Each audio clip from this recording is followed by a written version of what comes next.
Good morning and welcome to another episode of Bolts and Boost, everybody. Today, I'm finally strapping down, finally getting into the F150. The truck is decently clean, the weather's decently nice, and I thought it was a good time to dive into this thing. So today, we're going to be upgrading the speakers. Now, this truck has a fairly good sound system from factory. It just doesn't have a lot of oomph. There's not a lot of bass coming through the speakers. There's decent mids, decent highs for sure, but I want a little more. And when I was scrolling through the interwebs, I found a solution for a drop-in replacement that plugs right into the factory harness, which is perfect. They're a little expensive, but I think it's the only solution that I'm willing to go with. I don't want to hack up the factory wiring harness. I don't want to do any of that sort of things. I just want a in, plug and go. And these speakers I'm about to show you have really good reviews online, and I've actually talked to someone who has done this and they say it's well worth it. For me, it was about 430 Canadian dollars shipped to my door. Of course, I will put the links in this video for you, and this is the first time I'll be taking these guys off. There is some videos on YouTube on how to do this, so I'll be going through this fairly quickly. They do too. But without further ado, let's go look at the speakers. All right, everyone. So just to start off, these are the tools you will need: a 7mm socket and driver, and a pry tool, a plastic pry tool if you have one, or a flathead screwdriver. So this is what I got for the fronts. These are the 6x9 woofers. These do come with a tweeter to put in the pillar, which I'm not going to do today. I'm going to do that a different day because, like I said, this stereo has really good highs. And then I got 6.5s for the back. Now, some people say that these don't plug in very nicely, and you have to use an adapter from Crutchfield, I think, but I'm gonna go ahead and see what the deal is, because from everything I can see, it looks like it's gonna plug right in. So moving on to the door, you're gonna have a bolt behind this trim. You're gonna have a bolt behind this, 2 bolts behind this door under the door handle, and then we're gonna have bolts along the bottom here.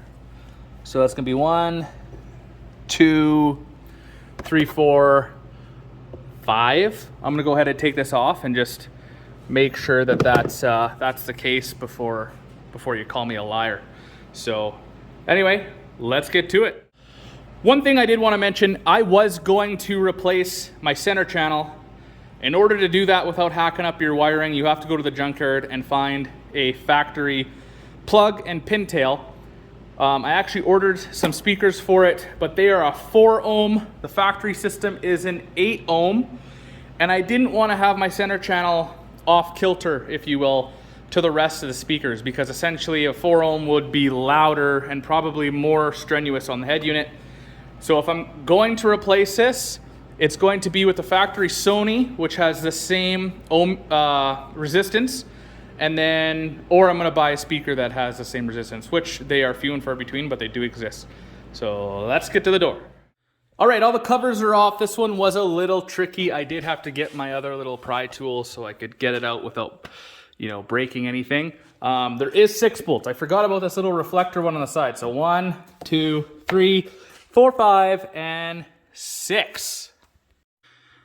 Also, don't forget to roll your window down because you have to get this the edge up, and it's a lot easier to do with the window down. All right, door panel is off. That was pretty easy. I got all the bolts off, and then what I did is I just tugged from the top here, and it popped these initial ones, and it kind of just domino effect. So I'm just gonna leave this hanging. It's not bothering anything. I can definitely work with everything here, so I'm gonna go ahead and replace that speaker. Paper speaker. All right, just some comparison and side-by-sides. There's the magnet on that one. This one definitely feels heavier, and it has a way bigger magnet than the factory. Nicer material. This looks like a paper like a, not paper, but like a cardboard-ish. So I'm gonna go throw these in now. All right, front passenger door is all buttoned up. I did do a test, you know, this speaker, which is the upgraded versus the factory in the driver door. And that speaker is actually better than I thought. This one you can tell has more mid and low. I think that's obvious. It's not by a football field length away, blowing that one out of the water, but it is noticeable. And I think when that one's in, it'll be the total experience. And I'm going to sit down and just listen and see if I see a difference. And I think so far, so good. So I'm going to go ahead and tackle the driver's side. All right, onto the driver's side. The dealer that I've been having issues with previously strikes again. Imagine that. Missing a bolt for this door panel, because when I took delivery of my truck, there was a big cut gash up here. And yeah, they had to replace the door panel, and it looks like they didn't replace the bolt. I got one that I took out, but furious. Never ending with this dealership, man. All right, so front speakers are done. I think I'm gonna end the video off there and just segment the fronts, the rears, and the tweeters, just because simply I don't have time today. It's already almost time to go for me. But if you look at these small little magnets on this guy, the difference sitting in it, again, I don't want to have a copyright issue, but you can definitely feel bass now in the front. Which is exactly what I was after, because the stock sound system on my XLT 301A package has a 6-speaker system. They say a 6-speaker system, but it has a center channel as well. So it's a 7 quote-unquote system. But anyway, these weren't pumping out a lot of bass. So it's probably a mixture of obviously the power, the magnet on the back is tiny, and the material that it's made out of is like a, you know, it's like the factory cardboardy speaker stuff.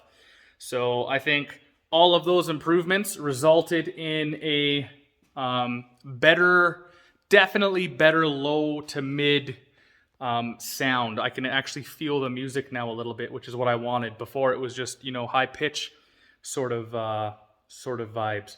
But super impressed so far. I think doing the rears, it'll definitely improve. I really wanted to get to the rears today and show you guys, just because some people are saying there's a plug issue. The plugs on this were the same, but like a tad different. They were the same, but just a tad different. On the Powerbass, it was a little longer, like protruded outwards.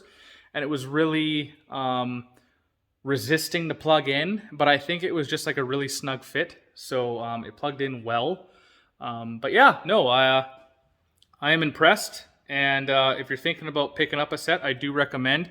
On top of this all, it does come with aftermarket tweeters, which eventually those will be going in too. But the stereo right now sounds really good. So I'm super impressed, especially for a non-amplified system. Now I say that just because some people do say it's amplified from the back. Probably maybe has a little amplifier. I'm not sure. I don't know these trucks enough on the audio side. But anyway, I hope you guys enjoyed the video. At least you know, like I know, there's a plug-in, plug-and-play solution for the speakers if you don't want to go all gung-ho and hack up your factory harness, etc. So that's what I did. That's what the truck is staying. I'm going to go hunt down a bolt now because of the incompetent dealership that I had to deal with this whole time, which I'll never be going to again. So as always, I hope you guys enjoyed the video. If you did, give this video a thumbs up. Check out other videos on the channel and maybe subscribe. All right, everybody, peace.